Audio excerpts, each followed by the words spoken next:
Some video games take us on long, loathsome adventures. Some games let us blow away live opponents. But surely you have some room in your heart for friendship, right? Cooperation? Teamwork? The values you hopefully didn't leave behind when you turned off Sesame Street for the very last time? There's a huge selection of games that let us gear up with friends locally or online to solve puzzles, take down menaces, or both. Here are some recommendations. If money's an object, don't sweat it. These are the 10 best co-op games you can nab for $20 or less. Portal 2.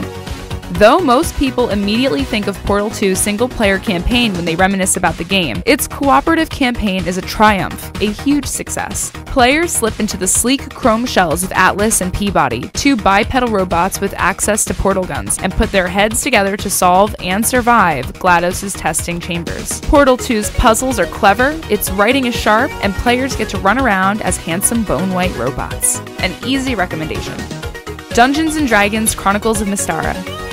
The 90s were good times for beat-em-up games. Seems like everyone was walking from left to right and delivering knuckle sandwiches to anyone with the gall to walk right to left. We saw some pretty intriguing entries and ideas at the arcade, including Capcom's Dungeons & Dragons Tower of Doom and Dungeons & Dragons Shadow over MYSTARA. Dungeons & Dragons Chronicles of MYSTARA collects both games into a single title and lets up to 4 players join in for a walloping good time. Though it's a bit weird to see classic Dungeons & Dragons characters reimagined in an anime style, Wizard should be entitled to a +10 on chi attacks with that spiky hair. It feels good to hack away at gnolls, goblins, and huge dragons instead of the usual bare-knuckled thugs.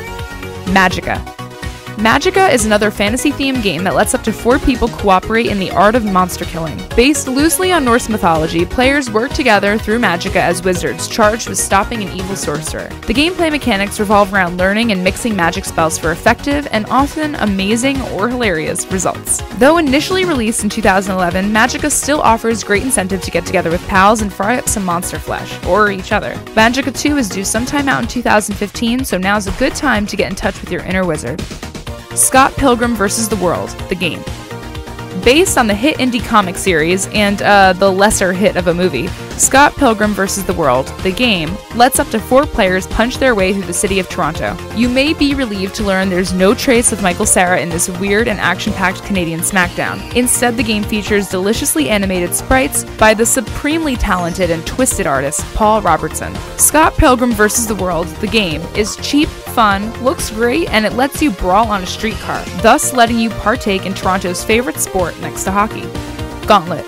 Arrowhead Games' recreation of the 4-player arcade classic adds some modern ideas while retaining everything compelling about the original game. The 4 character classes that were first made popular by muffled synthetic voices are still present: Warrior, Wizard, Valkyrie, and Elf. Each has a different fighting style that takes some time and work to master. Just remember, food goes in your mouth. Don't play with it, don't shoot it, just eat it.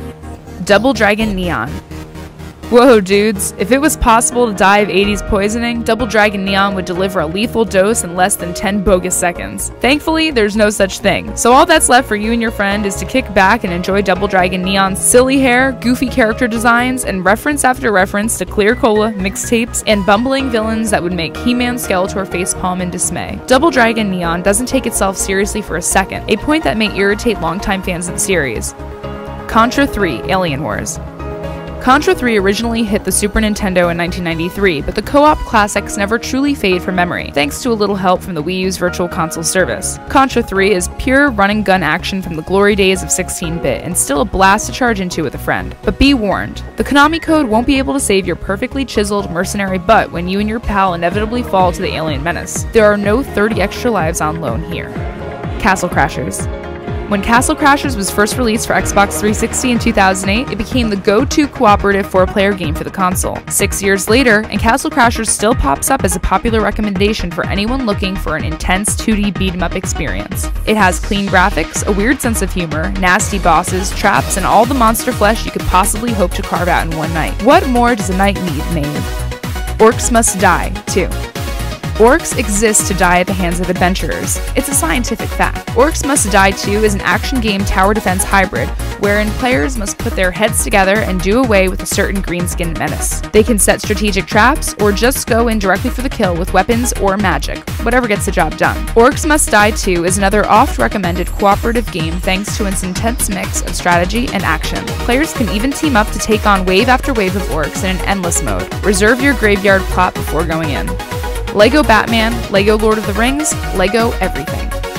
Finally, Traveler's Tales LEGO games are never a bad choice for anyone looking to wade into 3D action exploration with a pal. These digital recreations of popular franchises, including Harry Potter, Lord of the Rings, Batman, and Marvel superheroes, may be plastic, but they're anything but lifeless. LEGO games are kid-friendly. They file down each property's rough edges by exercising a gentle sense of humor, but they never talk down to the player. Best of all, they're affordable. Many LEGO titles are available for less than $20, even at retail. We never truly outgrow LEGO, same as we never get used to the searing pain that comes with stepping on one of those plastic bricks in the middle of the night. And that's our list of the 10 best cheap co-op games. If you enjoyed this video, make sure you hit that like and subscribe, and you can always catch up with us at usgamer.net.